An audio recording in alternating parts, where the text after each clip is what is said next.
I have done many dash camera reviews and installations on this channel, but not one like this. Mercylion was kind enough to send me their hidden Wi-Fi dash camera, and the big difference is, it's a Hardwire.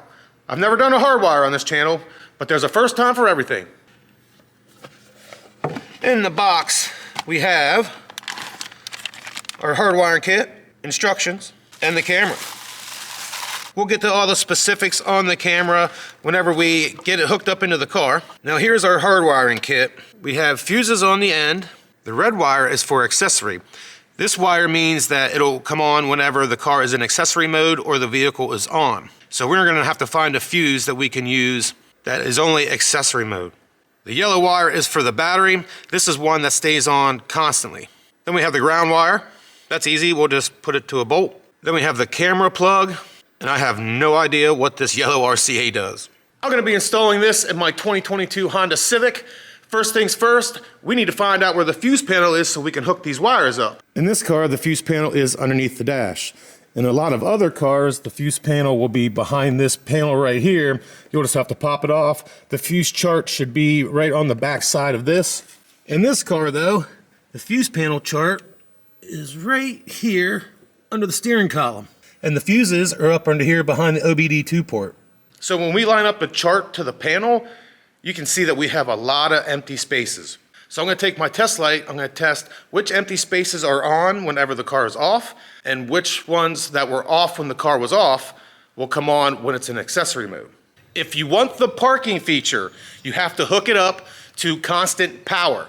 So with the car off, take your test light, go under there, tap the fuses, whichever one lights up, that's the one you want to use. Then for the accessory, tap around again into the fuse panel. Whichever one doesn't have power when the power is off, test that again when it's on auxiliary, and if it has power, that's the one you want to use. Now, I'm not worried about the parking feature. If you are worried about the parking feature, go ahead and use the constant power. Now, everything is already hooked up. Unfortunately, it would be way too hard for me to record how to hook it up to the fuse panel underneath the dashboard. So I just took you some pictures. I'll show you right now.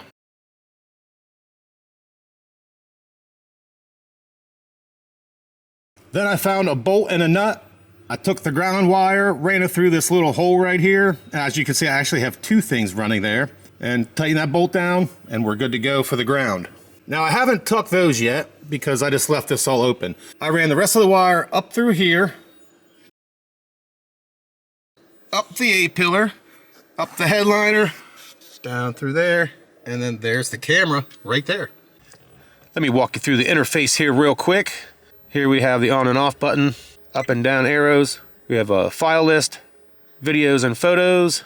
We have our menu screen, which is right here. Oh, it started recording, so you can't go to the menu when it's recording. So we'll go to the menu. We have resolution. We are at HDP30. We can loop record, WDR, on or off, record audio, date watermark, G-force settings. We're going to turn that, we'll leave that at medium. Parking monitor, we're going to leave that off. And that's it for that one. And on the next screen we have Wi-Fi, date and time, beep sound, screensaver, shutdown delay, format SD card, default settings, and firmware version. And that's it. It looks like that's all there is. Pretty simple, which I kind of like. Now it's time to take it for a test drive, check out some footage, see how good it is. And the biggest complaint I hear about any dash camera video I've ever made is, can it read license plates? We're gonna find out.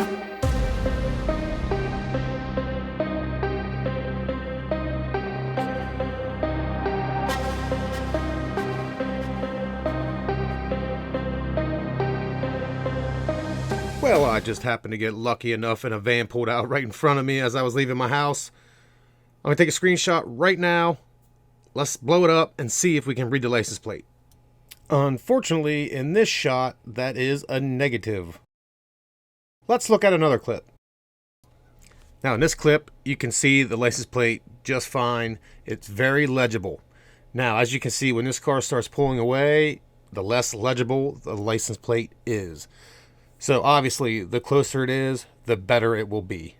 even when you take it into an editing software like I am and blow it up, at a certain distance, you're not going to be able to read it at all.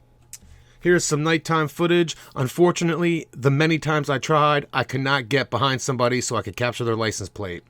But here's some night footage. It actually doesn't look too bad compared to some of the other dash cameras that I've seen.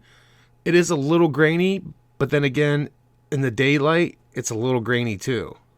All in all, it's not too bad of a dash camera. It's got the parking mode, 1080p Full HD, the G sensor, supports GPS, time-lapse recording function, adjustable front camera, ultra-low night vision, supports low voltage protection function, and it also has a 9 to 18 volt short circuit protection function.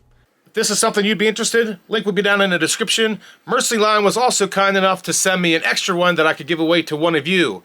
If you'd like to be in the running to win it, leave the comment Mercy in the comments section. Leave me a comment also down below if you want to see more dash camera videos. I get asked all the time to review dash camera videos. So let me know down in the comments below. I hope you enjoyed this one. If you did, you know what to do. I'll see you in the next one.